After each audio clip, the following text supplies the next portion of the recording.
if catch everybody up to speed. If you're not really a political person, you don't pay attention to it. Then let me just get it going for y'all. Let y'all know. Don't worry about me. I'm just no. Go ahead.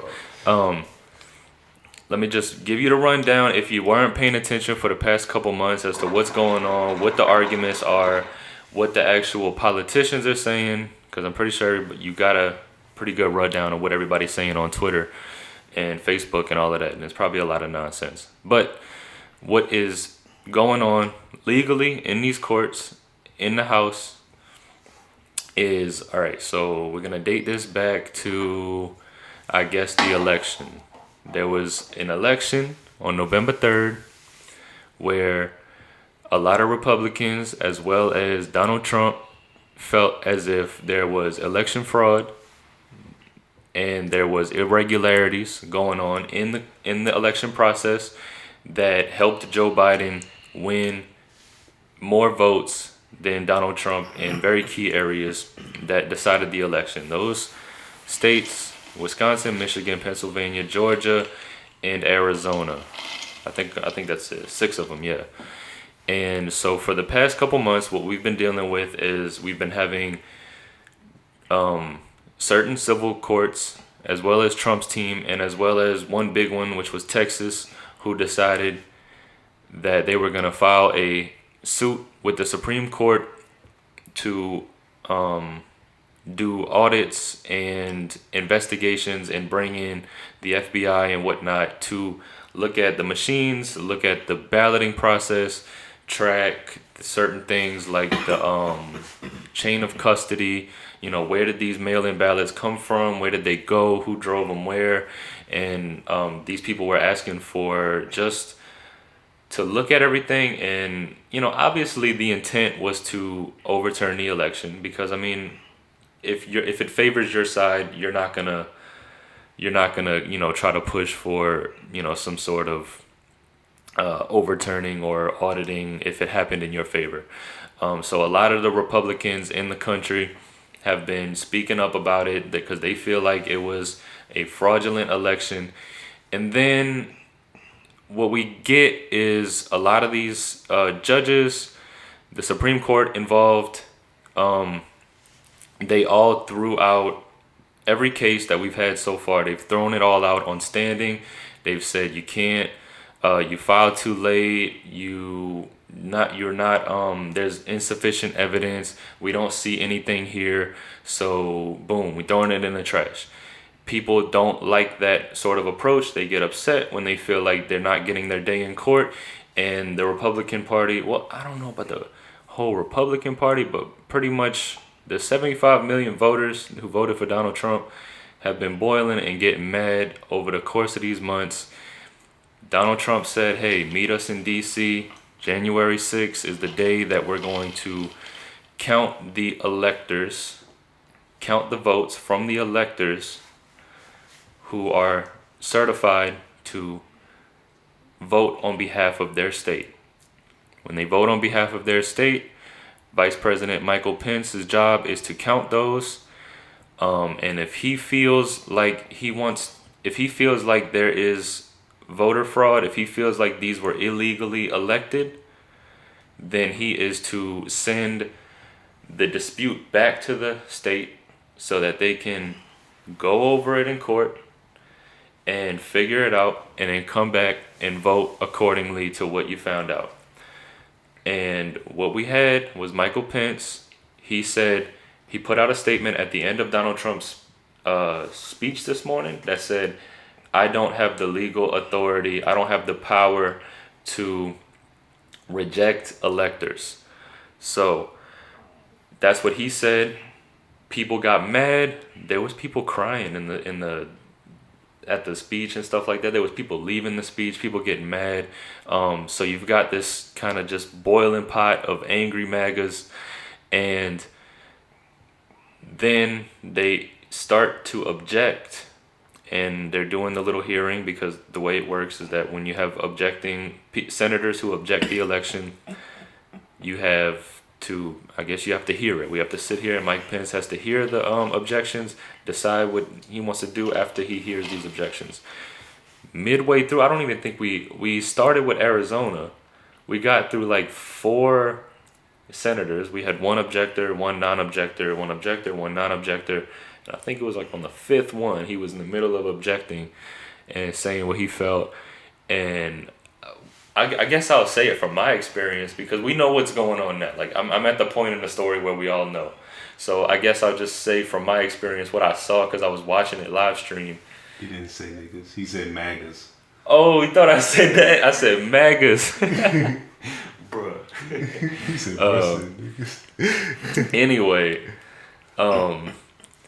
Anyway, so there was a loud boom. I heard a loud boom. I didn't know what the hell it was. People started running out the door. Like they were in and out the courtroom. They kept pausing the stream. All of this shit. And then eventually we find out MAGA's done went through the window, broke the windows, started walking through it, and just like they just walking in, like nobody's stopping them. The police didn't do anything about it. They in the damn in the house, and they start causing terror. And all the obviously this is all the politicians went in the basement and basically did a tornado drill and got under their chairs and stayed put while everybody ran through the fucking House of Congress. And then what we have is obviously big Twitter storm, everybody telling their opinions, and then a couple hours later, National Guard gets approved by Mike Pence to come in and wipe everything out. National Guard clears everyone out, and we're back to the objections. We're back to the hearing, and that's what's going on right now at 8:36 p.m. And this was all going on since, I don't know, like 8 this morning. So it's been a big show all day. And so, yeah, just catching y'all up to speed. So that's everything. Guess we'll move in on to... So, do you think that this is a propaganda stunt? Do you think this is staged? Or do you believe these are real people with real feelings who really feel this way? I mean, in my opinion, I feel like it's 50-50. I feel like the people who are out there causing this terror, they're definitely real people. That's how they felt. That's how they always acted in every aspect from the election to now, since before the election to now.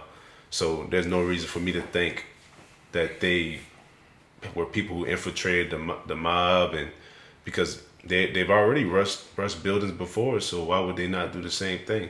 So, Yeah. but then there's also the media side of it. Yeah, the media is definitely trying to paint a story based on everything that's going on to make it seem like the left is the safe haven for everybody and the right is the radical people who are act crazy and all this, or they're uneducated, they don't know anything, they just follow Trump and everything he says, they take orders from Trump, which I don't believe that's true. I don't think the left is good guys. I don't think the right is good guys.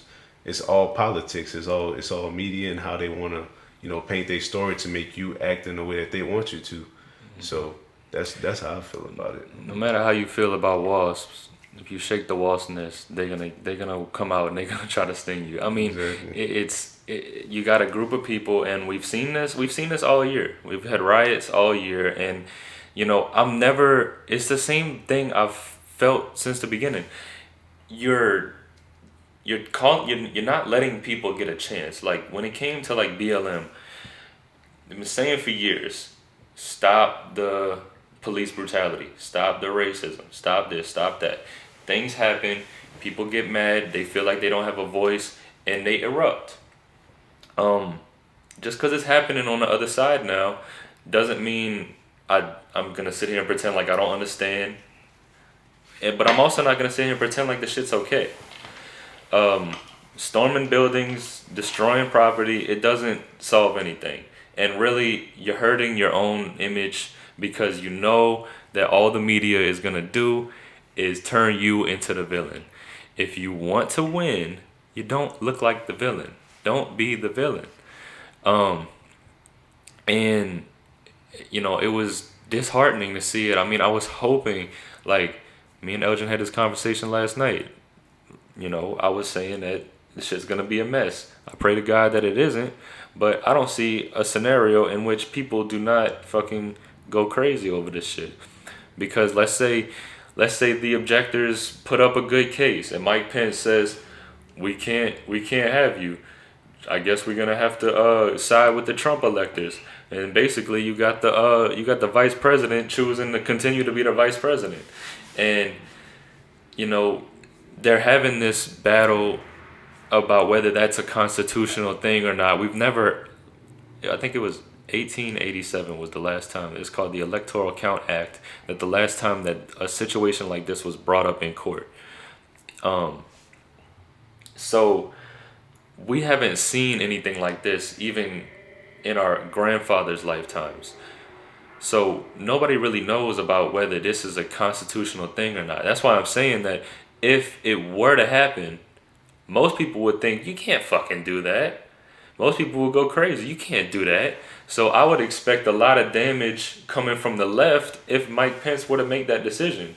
And you can clearly tell, which we've proven today, if he doesn't make that decision, then you're going to have violence from the right. And they were already outside waiting to get mad, and they were already boiling up, and this shit was already about to happen. So Okay. I hope nobody is surprised. Somebody just said online, they said whoever writes your story controls the narrative, which, yeah, that's true. I mean, definitely, because whenever BLM were having their protests and then people came in and they have proof of people who came in and were not a part of the protest actually, and then came and burned buildings down and, came wrecked stuff. They had a police officer on film doing it. So the media was able to paint a picture saying that the BLM movement was actually like not a peaceful protest when they were definitely more peaceful than rushing the Capitol building. BLM actually went to the Capitol and they didn't do anything harmful to the building. But when we have the other side doing the exact same thing, it's crazy how the media doesn't try to paint as much of a bad picture towards these people. And also the police don't react in the same way. So this is going to force people to feel some type of way about our justice system, about our police, because it's so obvious the way that things aren't fair, the way that things aren't, mutual. So I definitely feel like the media plays a strong role in how people portray others in their world. So The media would be silly if they didn't. If they didn't use their power to aid themselves in their political agendas, the media would be stupid to do that. And the thing about it is that we don't even have to have that conversation because they've been doing it since the dawn of time. We went from an age where things would happen in the country. It would be in the news. It would be in a newspaper. People would send letters to each other, maybe call each other up and talk about it, and then once it's all said and done, then whoever wrote the history book decided who was on the right side and who was on the wrong side. Now we can write the history book immediately. The media can put out a story, they could put out the article, they could put out the propaganda, they could put out whatever they want while it's happening. All you gotta do is just make sure that you got the cameras pointed at the right spots. exactly. And the camera's not pointed at the wrong spots. And then you can literally paint the narrative. Like, it doesn't matter what's actually going on, because you could just choose your shots and tell people what's going on and show them your side. And so, I would just say, look, as much as you might disagree, whatever side you stick to, as much as you may disagree, go on the other side and just look at everything, please. Just look at everything and make your own decision and just be a smart person. That's the only way that they lose. Once they get you in your box and they control, and they have that one TV that you only look at, and they control what you see, they got you. And it's almost like you can claim to be as strong as you want, but I'll admit, like, I'm conscious of all of this stuff. But when stuff like this is going down, I feel the same like energy that everybody else feels. It's hard to like really, even if you consciously know that you're smarter than this, you know about all of this, you're seasoned in this kind of stuff, you're informed, you could still get caught up in the hype. And it's really tough to not do it. So I would just say, just please, just do your best to not be a part of the mess. Try to be a part of the cleanup crew, and try to understand what's going on, man. Because it's really it's much more complicated than we can ever imagine, and they try to simple it down and dumb it down because a person is smart, a mob is stupid, and if you can get a bunch of people together to just fight for one simple little idea, they're gonna do it. And all you gotta do is shake the hornet's nest, and they're gonna come flying out, and they're gonna try to kill you. So that's what we got. That's what we've been dealing with all year, and I don't think anybody should be surprised. For sure, shit, yeah. It ain't never gonna change. It's always the same. No matter if it's 2020, 2021, 2040 shit.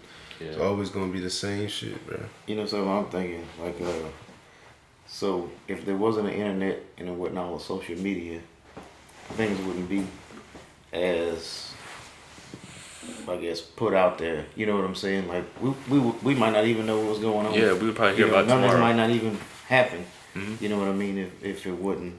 I mean, but that's just a different day and age. No, for sure. Because, for example, just prime example, Mike Pence tweeted that statement that he made about not being able to decertify electors. He made that statement, like, he tweeted it out right when Donald Trump finished his speech.